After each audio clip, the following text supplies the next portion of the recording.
This is Diary of a Wimpy Kid. This is the last few chapters. Sorry, I gotta call the last one. Alright.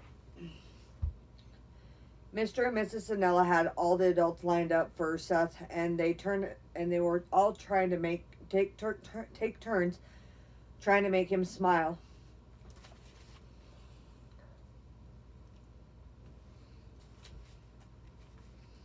I noticed Dad was looking really nervous at the back of the line. At one point, I walked by Dad trying to get some cupcakes. He stopped me and told me that if I could get him out of this situation, he would owe me big time. I thought it was pretty ironic that Dad was asking me for a favor, especially since he's the one shipping me off to military school tomorrow. So I was fine with letting him squirm. But that doesn't mean I didn't want to see my dad acting like a buffoon in front of the whole neighborhood either. I thought about sneaking home to spare myself the shame. Then I asked Manny on the other side of the deck, poking around. Then I saw Manny on the other side poking around Seth's presents. Manny found the present that was from our family and ripped it open. As soon as I saw what it was, I knew things were going to get real complicated. It was a blue knit blanket, just like the one Manny used to have as a baby. And you could tell Manny thought that he had found himself a new tingy. When I went over to Manny, I told him he was going to have to hand over the blanket because it was for the baby and not for him. But Manny couldn't cough it up. When Manny realized I was going to take away the blanket, he just turned around and chucked it over the railing. The blanket landed on a branch tree, which I knew that I could get back before Mom found out. So I got off the deck and started climbing up the tree. Right when I was about to grab the blanket, my foot slipped and I was left hanging there. I tried to pull myself back up, but I didn't have the strength. I probably would have been able to do it any old thing if I had something to eat today, like instead of a grape soda. So I had no energy.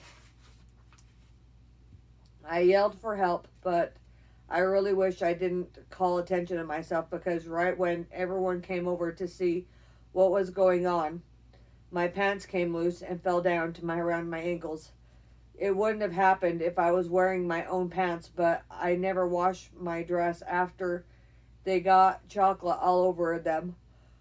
So I was borrowing a pair of Roderick's pants, which were about the size, or 2 sizes too big for me.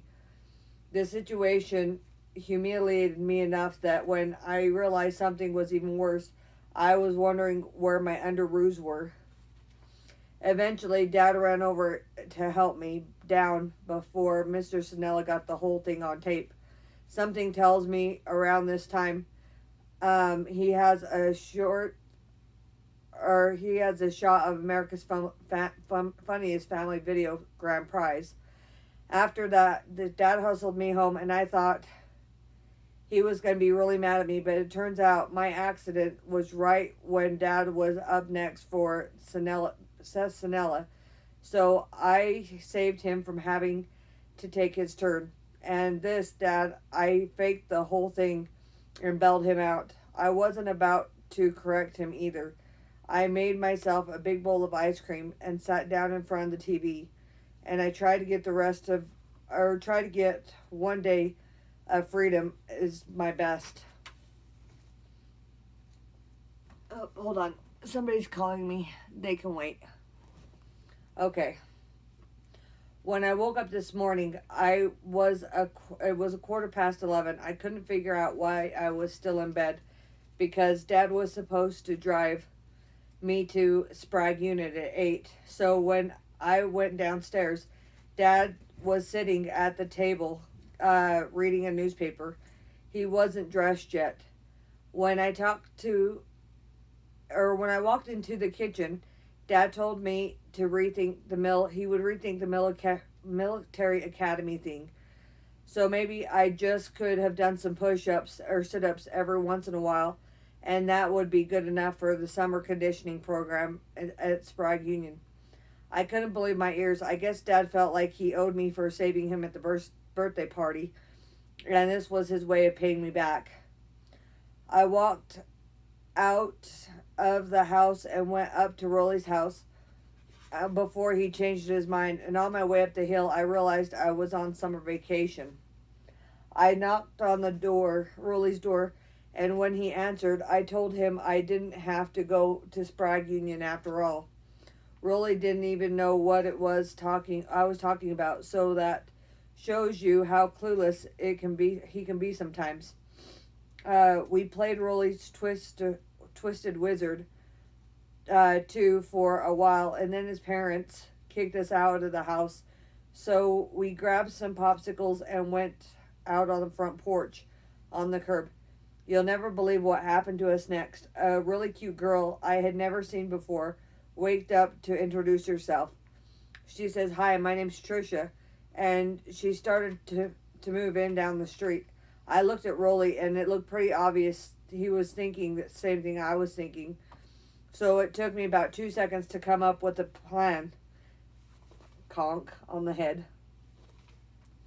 But I had a better idea. Rolly's family belonged to the big country club, and he's allowed to bring 2 guests to pool day. So that could actually work out really nice. Go get some slushies for us, is what he was saying to Roderick. This looks like the thing. We are finally going to go my way. You know, it was about time. I don't know anyone who deserves to catch a break more than me. Because, like I said, I'm pretty much one of those people that I know. And I know it's really corny to finish, but the happy ending, it looks like I'm out of the paper anyways. So I guess this is the end. And that's the end of the book. Hopefully you have enjoyed this. I know I'm not the best reader. I need to read more. But I will pick another book, and I will continue reading other books later. So please like and subscribe to my channel. That helps me greatly. Have a great day. Oh, thank you if you have.